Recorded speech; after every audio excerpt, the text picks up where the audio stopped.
Hello food lovers, welcome to our channel. నేను మీ రాణి Erramsetti. Friends, ఈరోజు కొబ్బరి బూరెలు చేసి చూపించబోతున్నానండి. చాలా సింపుల్ ప్రాసెస్తో టేస్టీ అయిన రెసిపీ ఇది. మనం పూర్ణాలు చేసుకోవాలి అనుకుంటే పప్పు బియ్యం నానపెట్టుకోవటం, కడిగి రుబ్బుకోవటం, గ్రైండర్ అంతా క్లీన్ చేసుకోవటం, అదంతా కూడా ఎక్కువగా శ్రమ అని అనిపిస్తుంది కదా. అలా కాకుండా అప్పటికప్పుడే ఇలా పూర్ణాలను చేసి ఫ్యామిలీకి సర్వ్ చేయొచ్చండి. ఆ ప్రాసెస్ అంతా చూద్దాం. వీడియోని ఫస్ట్ నుంచి లాస్ట్ వరకు చూడండి. మధ్య మధ్యలో స్కిప్ చేయకుండా చూసినప్పుడే రెసిపీ అనేది అర్థమవుతుంది. అలాగే ఛానల్ని ఫస్ట్ టైం వాచ్ చేసిన వారు సబ్స్క్రైబ్ చేసుకుని పక్కనే ఉన్న బెల్ బటన్ని క్లిక్ చేయండి. నేను పెట్టబోయే రెసిపీస్ అన్నీ మీ ఫోన్కి నోటిఫికేషన్కి వస్తాయి. ఓపెన్ చేసి చూడండి. రెసిపీస్ కానీ వాటి ప్రాసెస్ కానీ మీకు నచ్చినట్లయితే కుక్ చేసి ఫ్యామిలీకి సర్వ్ చేయండి. ఇంకా ప్రాసెస్ స్టార్ట్ చేద్దాం. స్టవ్ ఆన్ చేసి కళాయి పెట్టుకుని ఒక కప్పులోకి 1/2 కప్పు బెల్లం తురుము వేసుకుని ఒక టీ గ్లాస్లో 1/2 గ్లాస్ వాటర్ పోసుకుని బెల్లాన్ని బాగా కరిగించండి. గరిటతో కలుపుతూ బెల్లాన్ని బాగా కరిగించండి. బెల్లం అనేది ఎలాంటి పాకము రావాల్సిన పని లేదండి. గడ్డలు అనేవి కరిగితే సరిపోతాయి. ఇలా కరుగుతుంది కదా. ఇప్పుడు ముందుగా రెడీ చేసి పెట్టుకున్న కొబ్బరి తురుము వేసుకుందాం. పచ్చి కొబ్బరి తురుము అండి ఇది.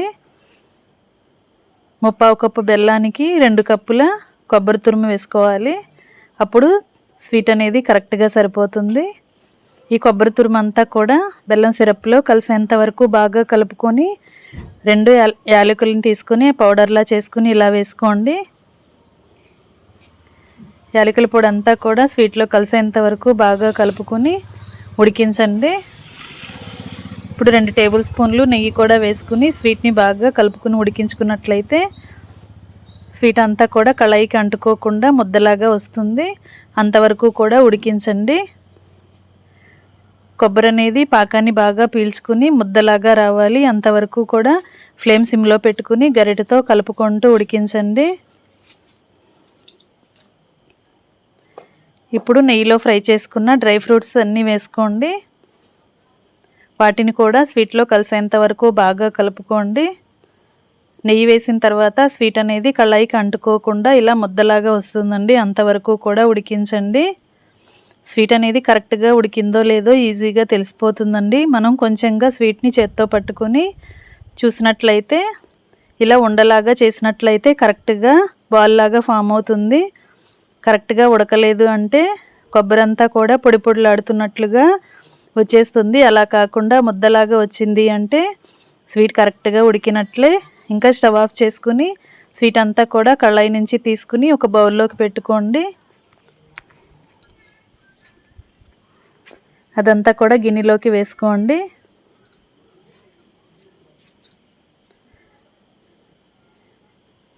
కొంచెం చల్లారిన తర్వాత గరిటె పక్కన పెట్టుకుని చేత్తోనే స్వీట్ అంతా కూడా ఇలా ముద్దలాగా చేసుకోవాలి. ఇప్పుడు కొంచెం కొంచెంగా తీసుకుంటూ బాల్స్ లాగా చేసుకోండి. ఇలా కొబ్బరి ఉండల్లాగా చేసుకోండి. మీకు కావలసిన సైజులో ఇలా చేసుకుని ఒక ప్లేట్లో పెట్టుకోండి. ఇదే విధంగా మిగిలిన స్వీట్ కూడా కొంచెం కొంచెంగా తీసుకుంటూ ఇలా బాల్ లాగా చుట్టుకుని ప్లేట్లో పెట్టుకోండి. ఇలా మనం ఉడికించిన స్వీట్ అంతా కూడా కావాల్సిన సైజులో ఉండల్లాగా చేసుకుని రెడీ చేసి పెట్టుకోండి. బూరెలకు లోపల పూర్ణం అనేది రెడీ అయిపోయింది కదా. ఈ విధంగా మొత్తం అన్నీ కూడా రెడీ చేసి ప్లేట్లో సర్ది పెట్టుకోండి. లోపల స్వీట్ బాల్స్ అనేవి రెడీ అయిపోయాయండి. వీటిని పక్కన పెట్టుకోండి. మనకి కరెక్ట్గా స్వీట్ అనేది ఉడికింది అంటే ఇదే విధంగా బాల్స్ అన్నీ కూడా కరెక్ట్గా వస్తాయి. వీటిని పక్కన పెట్టుకున్నాం కదా. ఇప్పుడు స్టవ్ ఆన్ చేసి కళాయి పెట్టుకోండి. మనం ఏ కప్పుతో అయితే కొబ్బరి తురుము తీసుకున్నామో అదే కప్పుతో 1 కప్పు పాలు పోసుకుని 1 కప్పు నీళ్లు పోసుకోండి. కళాయిలో పాలు పోసే ముందు కళాయిని ఒకసారి కడిగి తీసుకోండి. తడిగా ఉన్న కళాయిలో పాలు పోసినట్లయితే పాలు అంచులకు అంటుకోకుండా కరెక్ట్గా కాగుతాయి. ఇప్పుడు 3 టేబుల్ స్పూన్లు పంచదార కూడా వేసుకుని పాలని బాగా కాగించండి. పాలు ఎక్కువగా మరగాల్సిన పని లేదండి, కాగటం స్టార్ట్ అయితే సరిపోతుంది. ఈ విధంగా కాగటం స్టార్ట్ అవ్వాలి. ఇలా కాగుతున్నప్పుడు గరిటతో ఒకసారి బాగా కలుపుకొని మనం ఏ కప్పుతో అయితే కొబ్బరి తురుము, బెల్లము తీసుకున్నామో, పాలు తీసుకున్నామో అదే కప్పుతో కరెక్ట్గా 1 కప్పు ఉప్మా రవ్వ తీసుకోండి. సూజీ రవ్వ అంటాం కదా, బొంబాయి రవ్వ తీసుకోండి. సూజీ రవ్వ అన్నా, బొంబాయి రవ్వ అన్నా, ఉప్మా రవ్వ అన్నా ఒకటే కదా. 1 కప్పు రవ్వను తీసుకుని పాలలో ఇలా కొంచెం కొంచెంగా వేసుకుంటూ కలుపుకోండి. గరిటెతో కలుపుకుంటూ వేసుకున్నట్లయితే రవ్వ అనేది ఉండలు కట్టకుండా ఇలా పాలలో బాగా కలిసిపోతుంది. ఇప్పుడు కొంచెంగా 2-3 గల్లు ఉప్పు వేసుకోండి. ఉప్పు గల్లులు వేసుకోండి. ఉప్పు కూడా పిండిలో కలిసేంత వరకు బాగా కలుపుకొని రవ్వ అనేది తేమ లేకుండా ముద్దలాగా వచ్చేంత వరకు ఉడికించండి. ఫ్లేమ్ సిమ్లో పెట్టుకుని రవ్వ అంతా కూడా బాగా దగ్గరగా ఉడికేంత వరకు ఉడికించండి. ఈ రవ్వ అనేది కళాయికి అంటుకోకుండా ముద్దలాగా రావాలంటే 2-3 టేబుల్ స్పూన్లు నెయ్యి వేసుకోండి. ఈ నెయ్యి అంతా కూడా రవ్వ ముద్దలో కలిసేంత వరకు బాగా కలుపుకొని రవ్వని దగ్గరగా ఉడికించండి. మనం ఏ కప్పుతో రవ్వ తీసుకుంటే అదే కప్పుతో కప్పు పాలు, కప్పు నీళ్లు కరెక్ట్గా సరిపోతాయండి. ఈ విధంగా తీసుకుని రవ్వను బాగా ఉడికించండి. బాగా ఉడికిన తర్వాత కళాయి నుంచి ఈజీగా సపరేట్ అయిపోతుంది. ఈ విధంగా ఉడికించండి. ఇప్పుడు ముద్దంతా కూడా కరెక్ట్గా ఉడికింది. చేతికి తేమ అనేది లేకుండా ముద్దలాగా వచ్చింది కదా, ఈ విధంగా ఉడికించుకోండి. ఇప్పుడు కొంచెం చల్లారిన తర్వాత రవ్వని చేత్తోనే మెత్తగా సాఫ్ట్గా చపాతీ ముద్దలాగా కలుపుకోండి. చేతికి రవ్వ అనేది అంటుకుంటుంది అంటే ఆయిల్ని కొంచెం అప్లై చేసుకోండి. వాటర్ మాత్రం అస్సలు పెట్టొద్దండి. చేతికి ఆయిల్ కానీ నెయ్యి కానీ అప్లై చేసుకుంటూ రవ్వ ముద్దను కరెక్ట్గా కలుపుకోండి.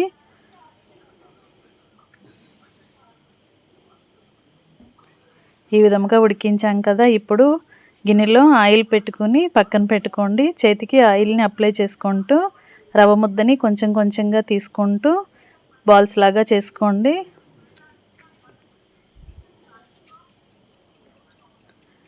ఈ సైజులో చేసుకుంటే సరిపోతాయి. మనం లోపల పూర్ణాన్ని చేసుకున్న సైజుని బట్టి పైపిండి అనేది తీసుకోండి.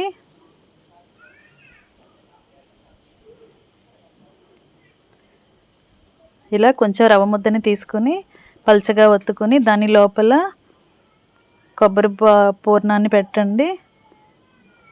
ఇప్పుడు పైపిండితో మొత్తం కూడా కవర్ అయ్యేలా చేయండి. చేతికి ఆయిల్ అప్లై చేసుకుంటూ ఇలా మనం చుట్టుకున్నట్లయితే రవ్వ అంతా కూడా స్వీట్కి కరెక్ట్గా అంటుకుంటుంది.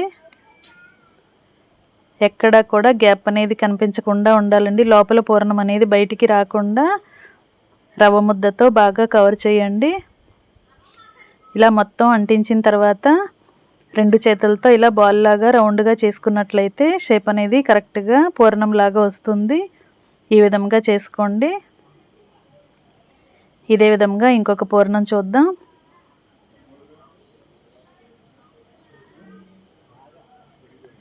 పై రవ్వ అనేది కరెక్ట్గా ఉడకకపోతే అక్కడక్కడ క్రాక్స్ అనేవి వచ్చేస్తాయండి, పగిలిపోయినట్లుగా వస్తాయి. ఆయిల్లో వేసిన వెంటనే రవ్వ అనేది విడిపోతూ ఉంటుంది. అలా కాకుండా పై పూర్ణాన్ని చాలా జాగ్రత్తగా కరెక్ట్గా చుట్టండి.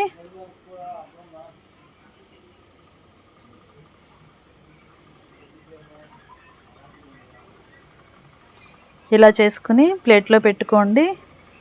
ఇదే విధంగా ఉడికించిన రవ్వ ముద్దని అలాగే రెడీ చేసుకున్న స్వీట్ బాల్స్ని అన్నీ కూడా అలా పూర్ణాల్లాగా చేసుకుని రెడీ చేసి ప్లేట్లో పెట్టుకోండి. అన్నీ కూడా రెడీ అయ్యి పక్కన పెట్టుకున్నాం కదా, కరెక్ట్గా గ్యాప్స్ అనేవి రాకుండా మొత్తం అన్నీ కూడా కరెక్ట్గా సరి చేసుకోండి.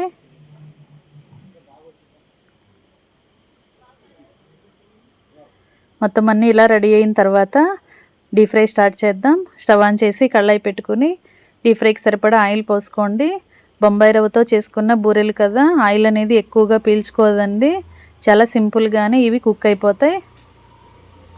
ఆయిల్ కాగిన తర్వాత ఫ్లేమ్ తగ్గించుకుని ఇలా ఆయిల్కి పట్టినన్ని బూరెల్ని అలా వేసుకోండి.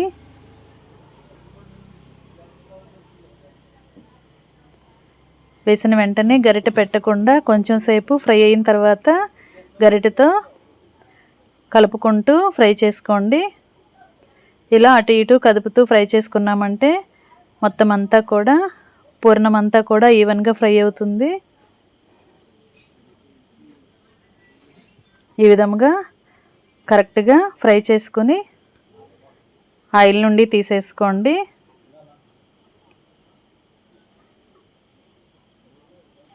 ఫ్లేమ్ హైలో పెట్టామంటే ఒకేసారి కలర్ అంతా కూడా మారిపోయి పూర్ణానికి టేస్ట్ అనేది చేదుగా వచ్చేస్తుందండి. మీడియం ఫ్లేమ్లో పెట్టుకుని మాత్రమే కరెక్ట్గా ఫ్రై చేసుకున్నామంటే రవ్వ లోపల వరకు కూడా బాగా కుక్ అయి తింటున్నప్పుడు చాలా క్రిస్పీగా టేస్టీగా అనిపిస్తాయి. పూర్ణాలు చాలా చాలా కమ్మగా అనిపిస్తాయి. ఈ విధంగా ఫ్రై చేసుకోండి. ఇదే విధంగా మిగిలినవి కూడా ఆయిల్లో వేసి డీప్ ఫ్రై చేసుకుందాం. ఆయిల్ అంతా కూడా కిందకు వచ్చేసిన తర్వాత వేరొక ప్లేట్లో పెట్టుకోండి. ఇదే విధంగా మిగిలినవి కూడా ఆయిల్లో వేసుకుని కరెక్ట్గా ఫ్రై చేసుకోండి. ఈ పూర్ణాలకి ప్రాసెస్ అనేది చాలా సింపుల్ అండి. అంతేకాకుండా టేస్ట్ మాత్రం చాలా చాలా బాగుంటాయి. మినప్పప్పు పూర్ణాల కన్నా కూడా చాలా క్రిస్పీగా టేస్టీగా చాలా కమ్మగా అనిపిస్తాయి. మీరు ఖచ్చితంగా ట్రై చేసి చూడండి. ఇలా ఆయిల్ నుంచి కిందకు వచ్చేసిన తర్వాత సర్వింగ్ ప్లేట్లోకి తీసుకుని ఫ్యామిలీకి సర్వ్ చేసుకోవటమే. కమ్మగా టేస్టీగా క్రిస్పీగా ఉండే కొబ్బరి బూరెలు రెడీ అయిపోయండి. మీ అందరికీ కనుక ఈ వీడియో నచ్చినట్లయితే లైక్ చేయండి. మీరు కూడా కుక్ చేసి ఫ్యామిలీకి సర్వ్ చేయండి. అలాగే ఈ ప్రాసెస్ అంతా కూడా మీకు చేసిన తర్వాత చాలా సింపుల్ అని మీకే అర్థమవుతుందండి. ఖచ్చితంగా ట్రై చేసి చూడండి. వీడియోకి లైక్ చేయండి. ఛానల్ని సబ్స్క్రైబ్ చేసుకోండి. మరొక రెసిపీతో మళ్ళీ కలుద్దాం. Thanks for watching. నేను మీ రాణి ఎరంశెట్టి.